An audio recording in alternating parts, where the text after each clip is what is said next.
The role of catastrophe bonds in paying to rebuild after fires and other disasters. Marketplace Morning Report is supported by Progressive Insurance with Snapshot. Learn more about Snapshot at progressive.com or 1-800-PROGRESSIVE. Snapshot not available in California or from all agents. I'm David Brancaccio. In Southern California, officials say about 88,000 people remain under orders to stay away from their homes, given the fires still burning and especially high winds in the forecast today.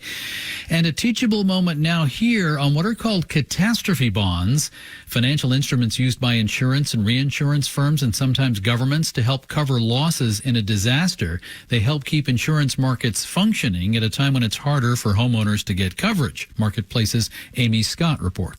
The catastrophe bond market has been booming, with a new high of more than $17 billion in bonds issued last year and average returns of around 14%.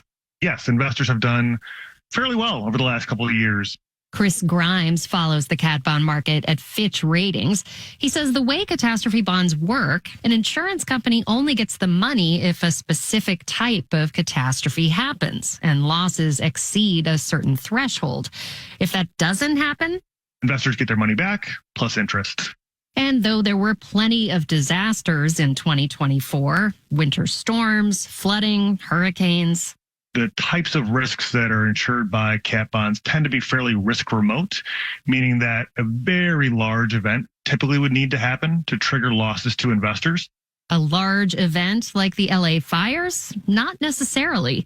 Robert Hartwig is a professor of finance, risk management, and insurance at the University of South Carolina.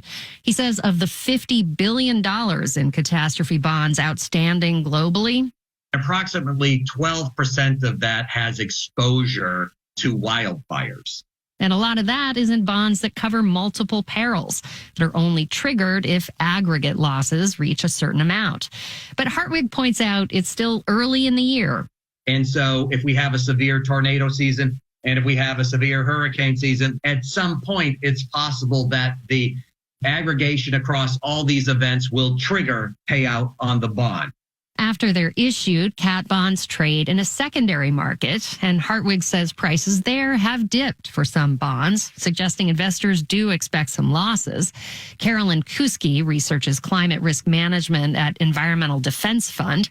She says cat bonds can help stabilize the troubled property insurance market by spreading risk from insurance companies to investors, like pension funds and hedge funds.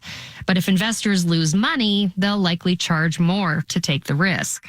As it's likely to get more expensive as risks continue to increase from climate changes, then it's not going to really help us with affordability problems. She says that's going to take some hard decisions about who should bear the cost of climate risk and dramatic investment to reduce it. I'm Amy Scott for Marketplace. Inflation rose by a sliver more than expected November to December, with the Consumer Price Index up 2.9% in a year. That suggests to the bond market that inflation isn't all that bad, and the 10-year interest rate is down sharply now to 4.68%. Stocks, S&P futures, are up 1.5%. Marketplace Morning Report is supported by VantageScore, a leading credit score now mandated for use in the conventional conforming space. Loans purchased by Fannie Mae and Freddie Mac. VantageScore.com for more information on the change. And by Schwab. Schwab offers investors choices like full-service wealth management, self-directed investing options, and trading on Thinkorswim. More at Schwab.com. More than 12,000 businesses, schools, houses of worship, but mainly homes have been destroyed in the Southern California fires still burning. Newly homeless put pressure on an already strained system of housing. This includes the 75,000 people who were already unhoused before the fires. My colleague Sabri Benishore spoke with Alex Vysotsky. He's Senior California Policy Fellow at the National Alliance to End Homelessness. Can you give us an idea of how Los Angeles was managing the homelessness crisis before the fires? We've got 75,000 people experiencing homelessness in LA County on any given night, and 70% of those folks are outside. Los Angeles is doing more and more to address this crisis. The LA region houses over 20,000 people each year. But because of the unaffordability of our housing market, folks are falling into homelessness at too fast a rate for us to really drive those numbers of people experiencing homelessness down. Well, I mean, now we've got on top of that a situation where people with homes are seeing those homes destroyed.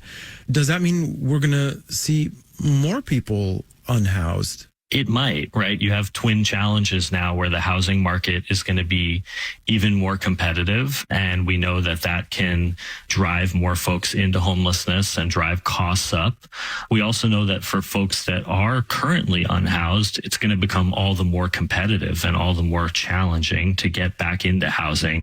Yeah. And for the folks who are unhoused right now, I mean, how have the fires affected them? So, in Los Angeles, only 30% of folks experiencing homelessness are in shelters. 70% of folks are outside. So that becomes even more challenging now when existing shelters are at risk. And then, I think there's always challenges with disaster response. Folks experiencing homelessness are the last to be thought of, right? When you have wildfires or other disasters, the guidance can be, stay inside or, keep your cell phone charged so that you can get up-to-date alerts. So one of the things that Los Angeles and other regions need to look at is how do we make sure folks experiencing homelessness become kind of central to disaster planning and a key component of disaster planning. Yeah, and this is, of course, ongoing. What can we expect in the coming days as, unhoused people continue to face the fires and air quality situation? I think in the days ahead, what we're going to need to see and what I hope we'll see is just an unprecedented coordination between local government, state government, and federal government to ensure that we're getting more resources available to get folks to safety. Here at the National Alliance, that means we're advocating for HUD and Congress to work together to make what's called rush funding available. That's funding that can augment and assist with efforts to get folks into shelter and get folks into housing. Alex Vysotsky is the Senior California Policy Fellow at the National Alliance to End Homelessness. Thank you, Alex, so much. Thanks so much, Toby. And I'm David Brancaccio. You're listening to the Marketplace Morning Report. From APM, American Public Media.